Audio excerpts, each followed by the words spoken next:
We are staying on top of breaking news tonight as we come on the air. Just hours ago, President Joe Biden announced he is dropping out of the 2024 presidential race. Tonight, state and local leaders are reacting, giving insight into what's next and the impact it will have on Floridians. This is 10 Tampa Bay This Weekend. I'm Miranda Parnell.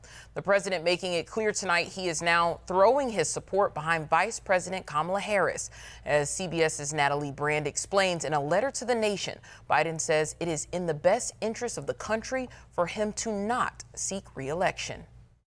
In a statement, the president said in part, quote, "While it has been my intention to seek re-election, I believe it is in the best interest of my party and the country for me to stand down and to focus solely on fulfilling my duties as president for the remainder of my term." His change of heart comes 1 month ahead of the Democratic National Convention in Chicago. Jamie Harrison is the chair of the DNC. I am emotional about the president's decision, because this president, Joe Biden, has been a transformational president.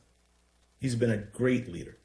He's a good man, a decent man, who has done so much for this nation, but so much to see us as people, to value us, to fight for us. In his statement, President Biden says he's offering his full support and endorsement of Vice President Kamala Harris to become the Democratic presidential nominee. Former President Bill Clinton and former Secretary of State Hillary Clinton are also backing Vice President Harris. By this weekend, more than 36 Democratic lawmakers had called for the president to exit the race following last month's debate.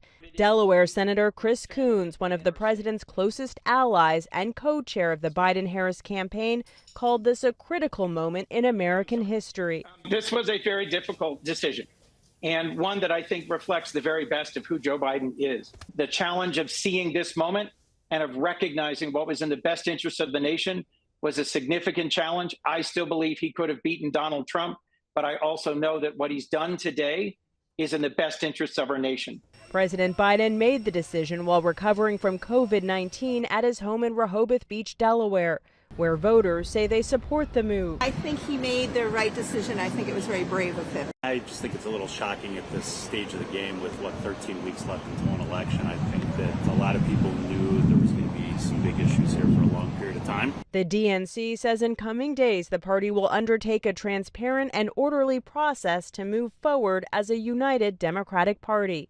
Natalie Brand, CBS News, the White House.